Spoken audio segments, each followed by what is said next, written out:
नमस्कार.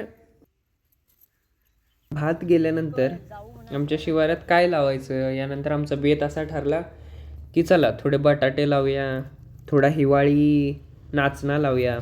कारण हिवाळ्याचे दिवस होते, काहीतरी चांगलं येऊन जाईल, भाजीपाला होईल किंवा विक्रीला होईल.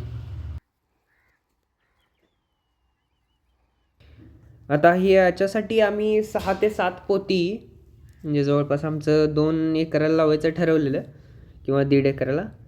त्या हिशोबाने 6 ते 7 पोती आम्ही बियाणं विकत घेतलं. मम्मीनेच सगळी बेत केलेला हा. तिने जवळपास लावायला चालू केलेलं किती 25-27 नोव्हेंबरच्या आसपास चालू केलेलं. मी तिथे जाऊन 2 डिसेंबरला लागलो आहे आणि हे पहा असं आम्ही कामाला सुरुवात केली. आजीसुद्धा आलेली, पप्पांची आई. असे आम्ही सुरुवातीला कसं पहिल्यांदा ते बटाटे कापले एकात 2 भाग करून आणि ते एका बुट्टीत औषध तयार केलेलं ज्याच्यामध्ये आम्ही बुडवत होतो. औषध कशासाठी? तर जमिनीआड गेल्यानंतर बटाट्याला बटाटा एकतर नाजूक, त्याला काही कीड नाही लागली पाहिजे किंवा ते बुरशी वगैरे लागली नाही पाहिजे. त्या कारणाने त्याला औषधात बुडवून मग त्यानंतर बाहेर काढून मग ते जमिनीआड करायचे होते. अशा पद्धतीनं मी आणि आजी पहिल्यांदा बटाटे कापायला घेतले आणि हे जवळपास 3रं-4थं पोतं काहीतरी चालू होतं. असे आम्ही कापून कापून त्या औषधात टाकले. आता तुम्ही पाहू शकता त्या औषधात एक 10-15 मिनटं किंवा काही जास्त वेळ ठेवला तरी चालेल. त्यानंतर मी असं बाहेर काढून ते थोडे सुकवले आणि मग आता ह्याच्यानंतर आम्ही ते जमिनी ॲड करणार होतो. आता त्यासाठी तुम्ही या डाव्या बाजूला पाहू शकता शिवार तयार करून घेतलेला आहे मी. त्याला पाहिजे तशा सऱ्या घालून घेतलेल्या.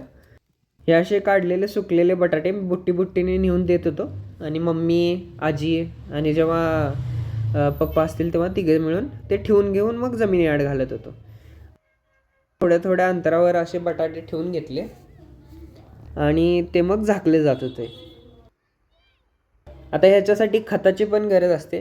ते आम्ही एका बाजूला तयार केलं, त्याचा व्हिडिओ नाही आहे यात, पण ते सुद्धा खत आम्ही याला घातलेलं आहे. लागलोय मातीच्या खालती घालायला लागलोय. मग हे माती खाली घातल्यानंतर 7 दिवसांनी उगवणार आणि मग आम्ही ह्याला परत 7व्या दिवशी पाणी. तर कोरण्यांनी हे बटाटे असे दोन्ही बाजूचं फक्त माती ओढली तर ते झाकून जात होते.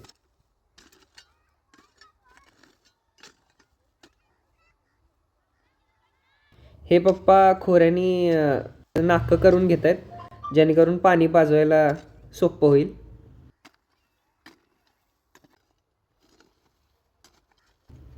त्यानंतर आम्ही पहिल्यांदा सगळे बटाटे ठेवून घेतल्यावर मग त्याला पहिलं पाणी दिलेलं.